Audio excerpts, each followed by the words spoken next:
mutilation here is preventing the person of his manly duty or manly ability. He won't be part of a heavenly thing, because heaven there, they want men who have the ability to be there, because he wants to procreate. So in this sense, if he doesn't want them there, fine. Whether they happen by accident or it was done to them, whichever way, they are not meant to come to the assembly. God is not going to heal them and give them the ability. He prevents them from coming. I don't know. In 3 it says, an Ammonite or Moabite shall not enter the assembly of the Lord, even to the 10th generation.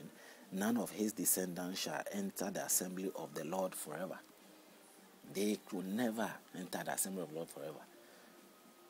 Forever in terms of us here. So there are people who, the Ammonites and the Moabites, never enter into Jehovah's premises. That's what the book is saying. Now today, I'm sure we have Moabites and what if all of them were not killed? Moabites and Ammonites mix up in society now. So, and some of them are sure have become Christians and all that. If they don't know, you don't know your background, and they've stated this, and God knows that you are an Ammonite, you're descended from Ammonite, but this, right now probably you mix with the Jew, you mix with African, or you mix with whatever race. He's saying to you, you are not supposed to come, despite the fact that you have that blood of Ammonite. Whether Ammonites are different from the generation of Noah or Adam, I don't know what they became of them, that they are not supposed to enter. In 4 he says, because they did not meet with the bread and water on the road when you came out of Egypt, and because they hide against you Balaam, the son of Boa, from Pator of Mesopotamia, to curse you, because because of what they did. They took Balaam to curse the Jews, and for them to want to curse the Jews, the God of the Jews, or the God, is saying that no, they are banned from heaven. He doesn't want them to be anywhere near where he is. 5 it says, nevertheless, the Lord your God would not listen to Balaam, but the Lord your God turned the curse into a blessing for you. In 6 it says, you shall not seek the peace nor their prosperity all your days forever. The peace or their prosperity all your days forever. You shall not seek their peace nor their prosperity all your days forever. You shall not harbor, 7, you shall not harbor an Edomite, for he is your brother. You shall not harbor an Egyptian, because you were an alien in his land. The children of the 3rd generation born to them may enter the assembly of the Lord.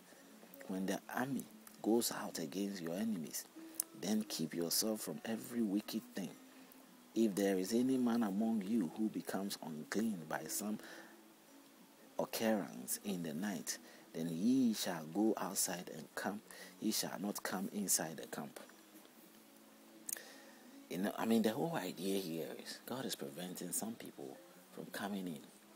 Jehovah is preventing some from coming in. And deep down, he is also clearly saying that, they're declaring that some people, they're not meant to even have a place. They do not come near it to him. He also releases the Egyptians because somehow they were aliens there, and their 3rd generation should have the chance to be, even though they probably, I don't know whether he's going to turn the 10th generation to worship him, or I don't know. He knows the future, isn't it?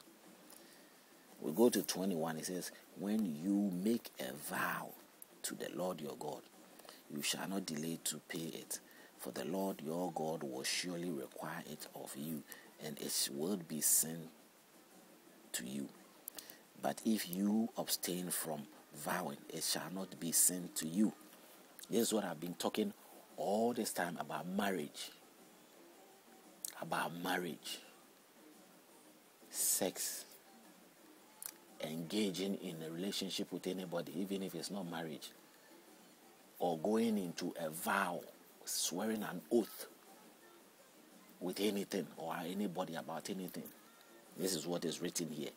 in Jehovah's book. So if you say you are Allah's side and it is not written in the Quran, at least it is written here. In the Quran, it talks about oath, in a sense that if you swear an oath and you don't do it intentionally, you lie, whatever you do is forgiven. You can lie as long as it is not something that you are planning or you deliberate. You can lie, swear, lie. You can lie by swearing and all that is fine. And most of the time you see most Muslims, Allah, they swear a lot. They just may come, Allah mutai, they do it freely.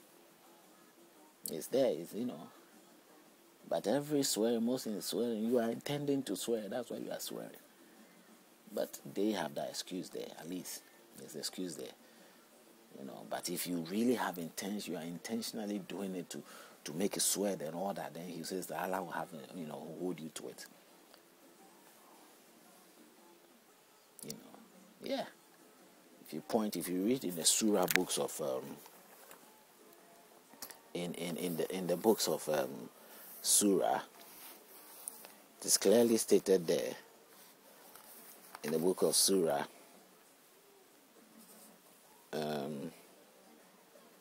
which of the surah books, let me see.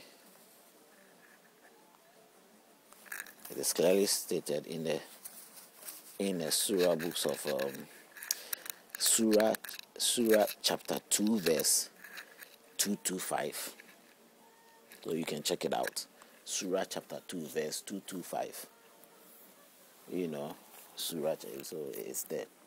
But when we come here, we reach Deuteronomy 22 verse chapter 22. Deuteronomy chapter 22 in the Old Testament of the Bible, verse 21.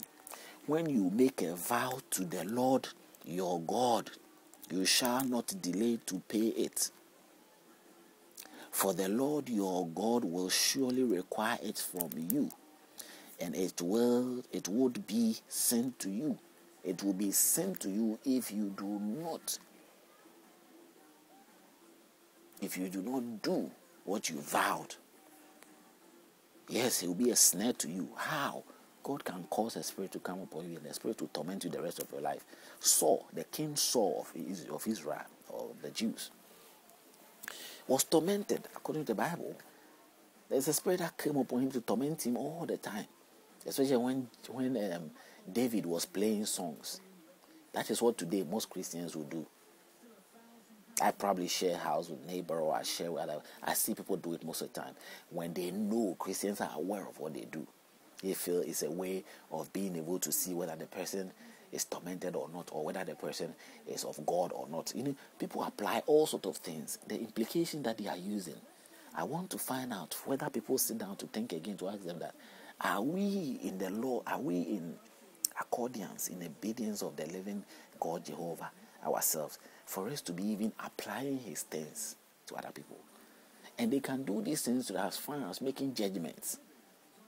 If, let's say, I live here and there's other people I live or share any neighbors, and my neighbor is more feeling that he is more of a Christian or religious, and he find me odd in certain ways, he feel playing song and enticing me and showing all those, will make me feel as if guilt, or somehow will torment me, or will give room for the spirit to torment me.